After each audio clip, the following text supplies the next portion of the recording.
Hey everybody, it's John from the Hustle Daily Show. Before we get into the news today, did you know that HubSpot launched an AI chatbot that helps you build awesome campaigns at scale with just a few prompts? It's called Campaign Assistant, and it's a totally free-to-use AI tool that will transform the way that you build marketing campaigns at scale. And the best part? It works seamlessly with all of HubSpot's marketing and sales tools to scale your output across email, social, and more. So AI your way into the most effective campaigns yet at HubSpot.com/campaign-assistant. What's going on, everyone? It's Friday, June 10th. I'm Zachary Crockett. Juliet Benett Rylah and Jacob Cohen are in the house, and you're listening to the Hustle Daily Show.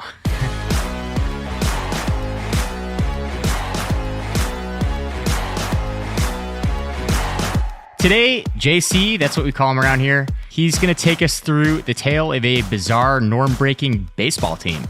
We're also going to talk through two controversial things that tech CEOs want. One, a permanent job performance file for their employees, and two, workers back in the office. All right, before we get into all that, Juliet is going to fill us in on a couple things that are going on in business and tech. All right, so Spotify revealed that its podcast business pulled in about $212 million in revenue in 2021. That's up 300% year over year. But there is a catch, as always. Due to its losses, the division had a negative 57% gross margin and expects higher losses in 2022. Anchor, which makes phone chargers, power banks, and all kinds of other tech charging gadgets, reached $1 billion in annual sales on Amazon in 2021, making it the most successful Amazon native brand. Third-party sellers, many of which are unvetted, still make up about 56% of all sellers on Amazon, though, so be careful who you buy from. Meta halted development on a smartwatch that was scheduled to be released in spring of 2023 and cost $349. The watch was expected to include activity tracking, music playback, and messaging. Meta is reportedly shifting resources to other devices for the wrist. Our guess is that most likely means gold bracelets with Zuckerberg's face on them. The PGA Tour suspended 17 players for competing on the LIV Golf Tour, which is backed by Saudi Arabia's public investment fund. Suspended players include Phil Mickelson, Dustin Johnson, and Sergio Garcia. And lastly, gas prices just hit a national average of $5 per gallon, and we are all buying bicycles, except for me. Yeah, but bicycles aren't even available. There's none in stock anyway. Supply chain. Yeah, exactly. Well, let me tell you about this thing called a train. I love to talk about it on the pod. Yeah. All right, Jacob, I hear your delicious laugh coming in. What do we got on this baseball team front here? Delicious laugh. That's a new one.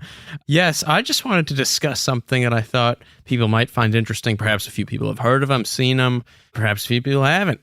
And that is a baseball team, minor league collegiate baseball team called the Savanah Bananas. And they're in the business of making baseball fun. So I'm going to just talk about them for a sec. Now, I don't know if you watch baseball a lot. I personally am not a humongous fan of baseball. I have some roommates who watch it nonstop. But it is hard to argue with the fact that baseball is pretty boring for the average Joe, right? In 2020... It's struggling right now, baseball. It's struggling big time with this exact problem. Even people in baseball admit it's a problem. In 2020, the average MLB game lasted over 3 hours, but saw fewer hits than almost any season since 1909. And, representative of this was a recent Oakland A's game that had just about a little over 2,000 fans, and the stadium can fit almost 50,000. So it's like, what? It's just a representative of the problem at large.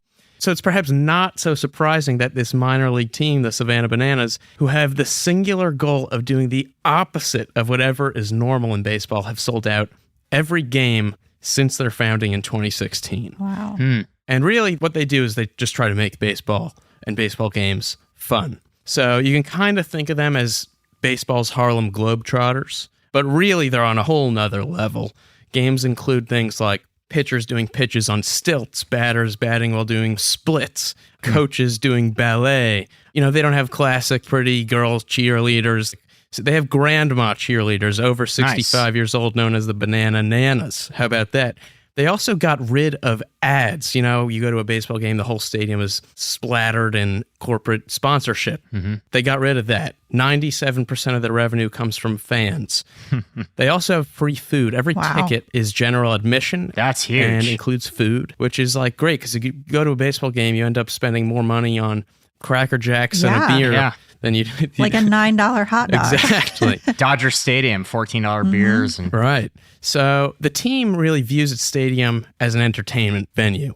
You know, I was reading I think it was an interview with the founder who was describing they view it as the different parts of their stadium, like the parking lot, the entrance, the concourse, the seats, the field, as stages of this entertainment venue, and they perform as such. And they have this hugely popular TikTok account that's exploded. It has thrice as many followers, almost 3 million followers, as the most popular MLB team's TikTok account. Wow. And their founder, this guy, Jesse Cole, is really an interesting dude. He's a real business strategist. I was looking at text from some podcast he did where he was describing the team's mindset for innovation. And he was talking about all different kinds of things like creativity. They host a Ideapalooza monthly event where they just brainstorm crazy ideas. He visits places like Disney and Las Vegas just to get inspiration for entertainment stuff. And he was describing how they try to embrace a practice from 3M, which is like the $80 billion company behind Post-it notes and Scotch tape, in which every new product line is expected to generate 25% of revenue within 5 years. So they've launched things like a banana cream soda drink. They tried out a kind of a $5 streaming service kind of thing. And they're very scrappy like that and entrepreneurial. And they also have a great sense of community building. Their staff make 300,000 calls a year to thank fans, merchandisers, other partners, just because. And it's pretty cool. And they now have a 15,000 person waiting list for tickets. They've been named one of the top employers in sports. And it's just a cool story. Wow. Yeah. Yeah, it's like going to a circus or something. It's like just totally antithetical to sports. That's what it is. I mean, he's Jesse Cole. He goes to circuses and takes notes about what they could bring to their game. That's exactly what they do. It's the circus. And it's humongously popular. I like this. I wonder if they plan to like break other norms, like maybe having mixed gender teams or something, or breaking some of the other stereotypes or barriers that other sports teams have. Yeah, that could be very interesting. I mean, they're extraordinarily experimental. I think they're of the mindset if something makes the game more entertaining for someone, they're going to try it out. So Yeah, it feels like they have a very whimsical spirit. Like they don't take themselves too seriously. They're just willing to try anything. Oh, yes. They are going to try anything. I'm looking at a picture right now of this guy, the guy on stilts. Like he's batting on a pair of like 7-foot-high stilts or something, and the umpire is like standing on a chair behind the catcher to adjust for the strike zone. It's pretty wild stuff. Yeah, it's hilarious, and fans love it. I was reading people come from Alaska to see the games in Savannah. This is Savannah, Georgia. They come 4 hours early to the game because it's entertainment. What other baseball game in history have fans showed up 4 hours early to? Wow. It doesn't happen. Now, are they doing these antics during the actual game? Yeah. And if so, like that's probably not in the minor league rule book, right? Like, right. So they actually created a new rule book. Okay. I believe they call it Banana Ball. And, you know, a lot of the stuff they introduced there came with the purpose of trying to speed up the game and just add a lot of entertainment value and take out the boring parts. And I think they also started another team that they just play against each other all the time so they can play this game and not have to find other teams who are willing to play with their rules. Yeah. They're totally reinventing stuff, I mean, looking at their TikTok, are they attracting people who ordinarily wouldn't be interested in sports? I read this great quote from Jesse Cole, the guy who founded them, saying basically they want people who would normally hate baseball to feel they have to watch the game. It's that fun and exciting. And so I think that's their goal. I mean, baseball is trending down in popularity in the United States. And if anything, this shows that they're attracting a younger crowd to some form of the sport. And I'm sure the MLB has taken notice. I'm sure there are other people out there who have taken notice who are probably considering starting their own Savanah Bananas in other cities. I wouldn't be surprised if 10 years from now there's an entire league around the United States that plays this way. And Banana League, nice. Yeah, I wouldn't be surprised if like Barstool Sports wanted to start a team like this of some kind. You know, stuff like that is probably going to happen over the next decade. Very cool. Yeah. Well, let's switch gears into our next story here. I know this is a shocker, but some tech CEOs recently said something a little controversial, right, Juliet? They want to have a permanent publicly available job performance file. What does that mean exactly? Right. And to be clear, this is just a little chat they were having, Sure. So it's not necessarily something that's entirely in motion, but I think it kind of plays into something we talk about a lot here, which is just like the way the workforce is changing, the way people want to work from home and they don't want to be tied to a desk all day and they want to integrate their lives and their work and not have it be this hustling all the time. I get up at 6 a.m. and then I work at, that sort of thing that we talk about a lot. So the issue here is Oren Hoffman. He's the CEO of a data broker called SafeGraph. He hosts a podcast called World of DaaS, that is DAAS as in data as a service. Last month, his guest was Charlie Youakim, who's the CEO of a buy now, pay later company called Sezzle. So according to Vice, they were having a little chat about prospective employees and how useful it would be if there were a repository of data out there that lets employers know all about how applicants did at their previous companies. And this also, speaking of the whole work from home thing, I feel like we've seen a lot of CEOs and leaders be like, how can I monitor my employees more? Like, how can I put things on their computer so I can make sure they're working from home? And now it's like, how can I also monitor them in the past? And if such a thing, when I had nothing to do with them, what were they like then? And, a lot of HR experts are like, yeah, this would be a problem. If such a thing were to exist, it could be a problem if, say, your boss at one job didn't like you or you weren't really given the tools to succeed. So you kind of just showed up every day and did the bare minimum and went at home and there's nothing there to, write home about. Yeah, it seems like there's a lot of room for like subjective manipulation in that right. kind And of I mean, there already is. Like we already know that performance reviews can contain some element of bias. A lot of people base the reviews of other people on how much like them they are. Yeah, and these are now the sort of things that could lead to further hiring bias if they were allowed to follow you around for the rest of your life. Yeah. And an interesting anecdote here is, I guess Youakim actually once tested a candidate to see if they were too entitled to work for him by asking to meet for a coffee at 7 a.m. on a Saturday. That was like one method he used to find a good candidate. And I just feel like that's not a good method. Like, can I inconvenience you right off the bat? To me, signals that you're not going to be a good boss. So I would probably say no. And I guess, we're at a stalemate there. I'm sure he's a great guy, but that's such a douche move. That is, I mean, come on. And I feel like that's what used to be popular, right? Like you used to be like, this is how you're going to get a job and you're going to go prove yourself that you'll do anything and you're so dedicated. And I just feel like that's not where we are anymore as a society, as a workforce. That reminds me, there's like a classic joke that goes around these days on TikTok where it's like Gen Z, the caption is like parents of kids who are like Gen Z age saying to them like, why don't you go bring your resume to the CEO? Just like go to the office and like, and it's just not how it works. But yeah, this is a humongous trend now that I've been hearing all about. I know Coinbase, I think it was reported just last week or maybe 2 weeks ago, started using some pretty interesting, is one word for it, employee kind of tracking software where people can rate right after a meeting how their colleagues basically performed in that meeting, which is interesting. I was just talking to a friend who was saying that, they've been trying to be sold on employee tracking softwares. They've had all these different companies reaching out to them saying, we can do all these things. We can show you how every employee is spending their time, everything they're looking at on the computer. And she was saying, that's not what we want. We don't really want that at our company, but it seems like there are some people who do. All right. So this totally reminds me of this anecdote I recently read. The CEO of Overstock.com, Jonathan Johnson, he was talking about how he invited his young coworkers to join him for lunch every Tuesday at the company's headquarters. And he saw it as like this big gesture, this big opportunity for young people to interact with him. And he said over 8 months, only 10 people took him up on that offer.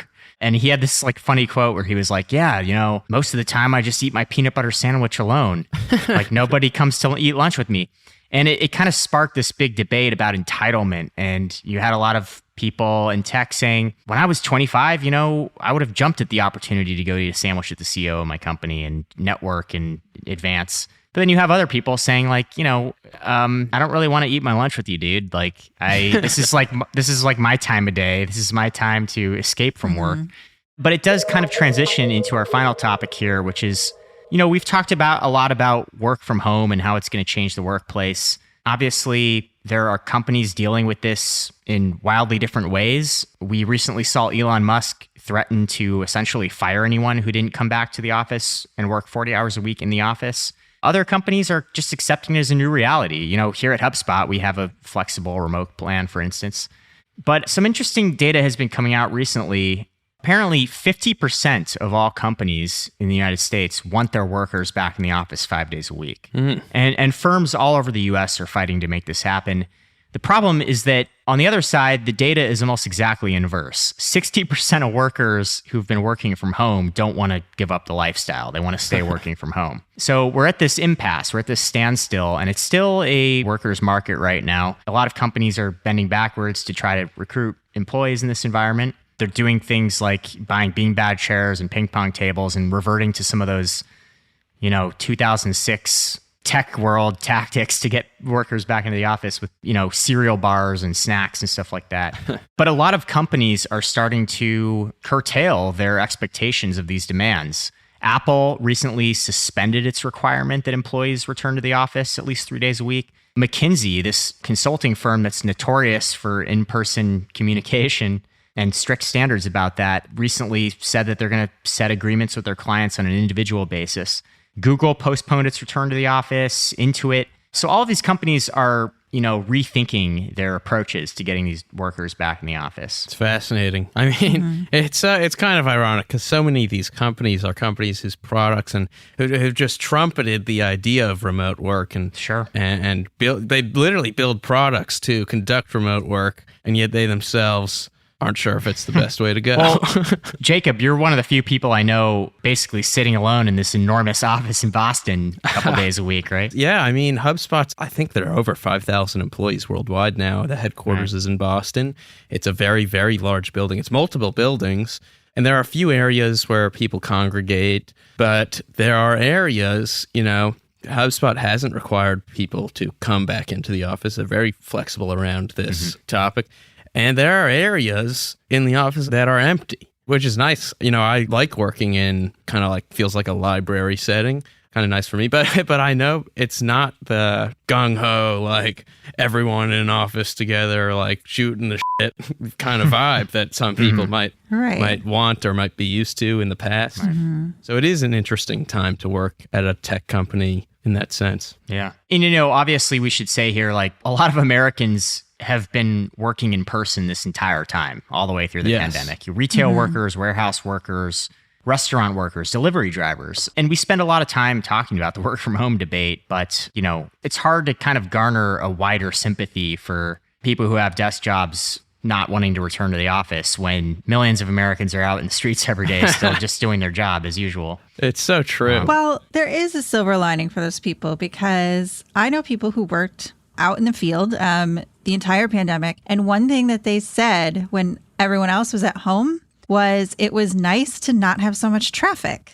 Like if you put the people that do not have to be driving every day in their houses, then you kind of do free up the roads for the people that do need to be there. And I know we in Los Angeles experienced a lot less pollution. So I don't know, maybe there's something to like selectively, like when do you actually have to be at work? Because I think sometimes people want you to come to work and just sit there. Like I've worked in restaurants where obviously that's an in-person job, but they were like, well, it's really slow today, but I told you had to come in, so you're going to all sit here. Right. It's just like a symbolic thing or something. Yeah, I think at the beginning, there was a lot of that silver lining, less pollution, less traffic. I think it's kind of evened out now. But also there's a point where we're all like, remote is the future. And then there's a point where it was all like, hybrid is actually the future. And now I've been reading a lot of pieces about, hybrid is actually worse than remote or worse than full-time in the office because it's too complicated. Everyone's kind of still figuring things out. The workers want one thing. Companies want another thing. You also have to think from the company's perspective, like these companies, they don't sign like, 8-month leases on apartments. They're signing 15-year leases on massive buildings that probably aren't super easy to just get out of if no one happens to show up one day. Right. Maybe they could repurpose them into affordable housing. Maybe they could. Please. Especially in cities like, San Francisco. Yeah, that would be nice. The New York Times had a great story on this whole debate, and There was one quote in there that I found to just be like really illuminating on how some business operators are thinking about this problem. A junior employee came to this tech CEO and he said, look, I don't understand why I should be required to commute. Like, working from home allows me to balance productivity with my social life. And I have this jujitsu hobby that I really enjoy, and I have time to train. I have time to do things in my life. And the CEO responded by saying, if you want to be an MMA fighter, go do that. And, that may be kind of an outlier response, but I find it kind of indicative of the broader philosophy. Like, if you're not 100% invested in your work, you shouldn't be here. Or as if we shouldn't have time to actually pursue our hobbies, Mm-hmm. Yeah. Yeah, I was saying on Twitter the other day, I was like, I don't identify as like a girl boss. I feel like I'm more of a girl rogue, like in like a Dungeons and Dragons. Like, just tell me what my assignments are, and then I'm gonna go do that. Don't talk to me while I do them. Trust my methods. Yeah. Then I'm gonna come back and Yeah. I'm gonna be like, look, I've finished all of these quests for you, and then you'll be like, oh, here is your 20 gold coins and 10 experience points. Like, I think that's a what great I like. point. I think a lot of people are like that. I think a lot of times, probably a lot of leaders at companies, especially tech companies, think that everyone is super passionate about the company and their products and their services and what they do. Mm-hmm. When in reality, the people just want to do their job, enjoy the people they work with, and make money. yeah. Many of them can probably feel like they can accomplish those things from home. Right. And there's only so much passion a person can have in life. You can be passionate about, like, I'm passionate about my work, the things that I do at work.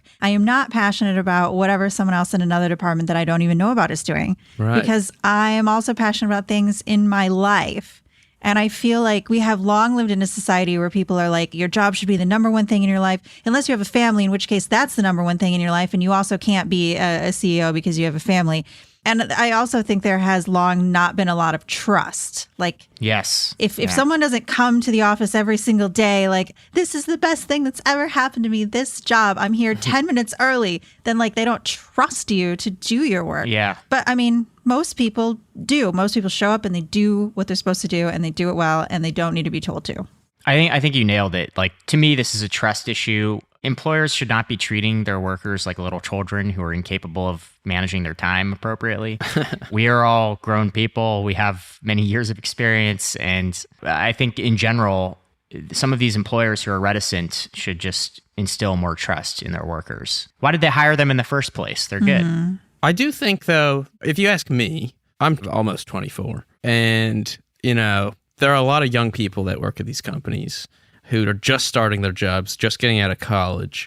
It would be pretty nice to be at the office with a bunch of folks in that same position. Mm-hmm. For work reasons, networking, social reasons, I feel like a lot of times, the older you get in this situation, like the less necessarily value you would derive out of going to the office every day. But I think there are some situations, also depending on what you do in your role, it could be useful to be in person. But in general, yes. Yes.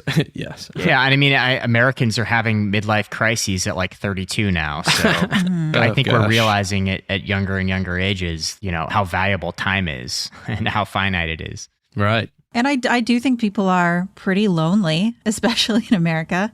And I think we saw that not just because of the pandemic, but I think you do get to an age where it's like, oh, I'm not making friends in college anymore. I guess I make friends at work. And then if you can't make friends at work because you don't have coworkers, like, I definitely can understand how people might want that to be a place where they meet other people, which I think it's still cool when employers offer those sort of like, hey, why don't you and your team all go out to dinner or something? These sort of voluntary, like, you're not at work, you're in a place where you can get to know your coworkers as people. Sure.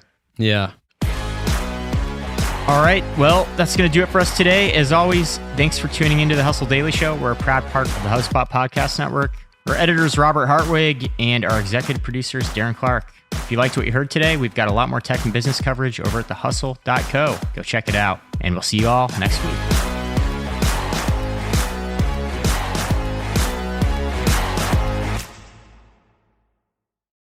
Hey guys, if you listen to the Hustle Daily Show on Google Podcasts, we want to let you know that the option will no longer be available pretty soon. Google is sunsetting its podcast app sometime in early 2024 in favor of YouTube Music, and we want to give you a heads up before it's too late, since that time's almost here. The Hustle Daily Show is available everywhere and anywhere that you listen to podcasts, like Apple Podcasts and Spotify. If you're using YouTube Music, we are there as well. If you're an Android fan, there are plenty of apps like Overcast, Pocket Casts, Player FM, and more. So just search for us wherever you decide to listen to your favorite podcasts.